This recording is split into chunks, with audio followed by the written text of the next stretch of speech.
If you think your canister filter is a ticking nitrate bomb just because you haven't cleaned it in 6 months, you've been lied to. Let's go.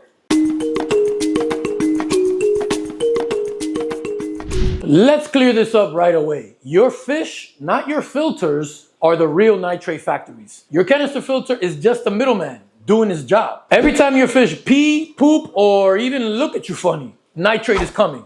That's aquarium life. So unless your fish are on a no poop diet, which last I checked doesn't exist, you're gonna get nitrates. The myth says if you don't clean your canister every few weeks to a month, it turns into a nitrate swamp that poisons your tank. But here's the truth. Nitrates don't just rise in your canister, they rise in the entire system as a whole. So if you're doing your regular scheduled water changes to remove nitrates as you should, you'll remove nitrates in the entire system as a whole. And as long as your filter still has a strong flow, the filter's fine. There's no emergency. The canister's purpose is to capture and trap all the waste produced in your tank. Not only to keep your tank looking good, but also to capture and trap all the food for your beneficial bacteria that live inside the canister on the biomedia. This is also why I don't believe in pre-filters attached to your filter intake. I don't understand the purpose of trapping your detritus on a pre-filter sponge inside the display tank,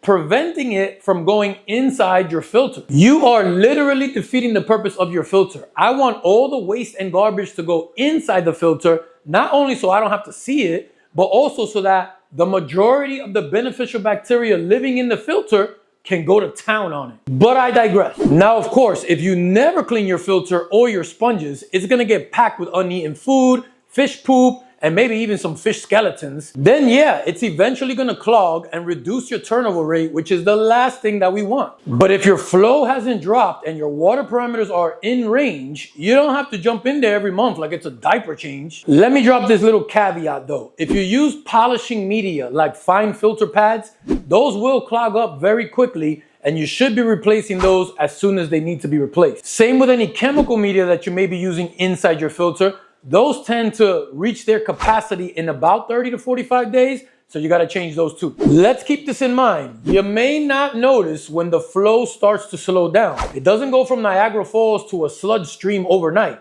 It creeps up on you. So even if your flow looks decent, gunk might still be quietly clogging things up. That's why I'm not saying never clean your filter. I'm saying clean it when it needs it. Not just because the internet told you that it's a nitrate factory. And if you're going months in between your filter cleanings like I do, it could be very easy to forget when you last did a cleaning. Writing it down could help, but who knows where that notepad is gonna be 6 months from now. So I go into my Aqua Builder app, shameless plug here, I choose the tank that I just did maintenance on, and I leave myself a dedicated note of what I did and when. And I can also set up a reminder to notify me in the future when it's time to start paying attention to that output flow in case I need a filter cleaning. Download it now for free in the App Store or Google Play Store because the app has a bunch of cooler features than that. Now here's where it gets juicy and a little nerdy. Inside a dirty canister, low flow zones are created, oxygen drops, and anaerobic bacteria grow if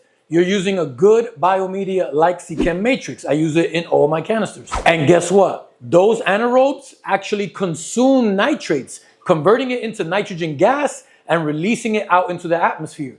Boom, that's natural denitrification, completing the nitrogen cycle. Here's the kicker though. Every time you crack open your canister, pull out all the trays, rinse and clean everything, and oxygenate every nook and cranny, guess what you're also doing? You're killing off those anaerobic zones that were actually helping you out by reducing nitrates. That's right, those low oxygen pockets deep inside the sponge where that funky but beneficial bacteria live, they don't like oxygen, and you just blasted them with a whole bunch of O2. So if your water is good, your flow is solid, and you're doing your regular water changes, why mess with it? Don't disturb the peace, man. Look, here's the deal. Your canister filter is not the enemy, but like any piece of gear, it works better if you understand it.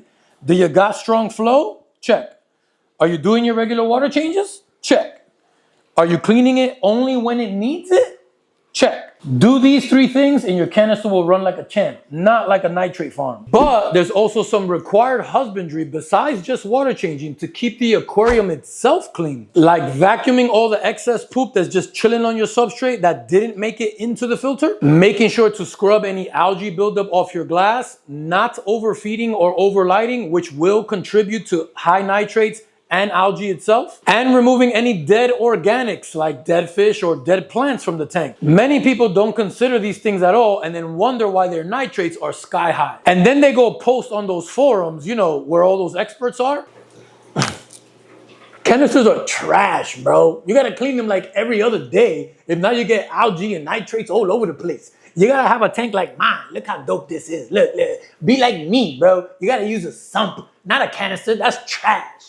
Relax, Gustavo. Stop blaming the canister, stop being lazy, and go do your husbandry. So if you're keeping up with your maintenance, your water parameters are in check, and you got strong flow, let your filter do what it was designed to do. Now that you know the truth, let's talk about actually setting one up the right way. But before you go, if you enjoyed this video, make sure you give it a thumbs up. Don't forget to subscribe, and I'll see you on the other side. Peace.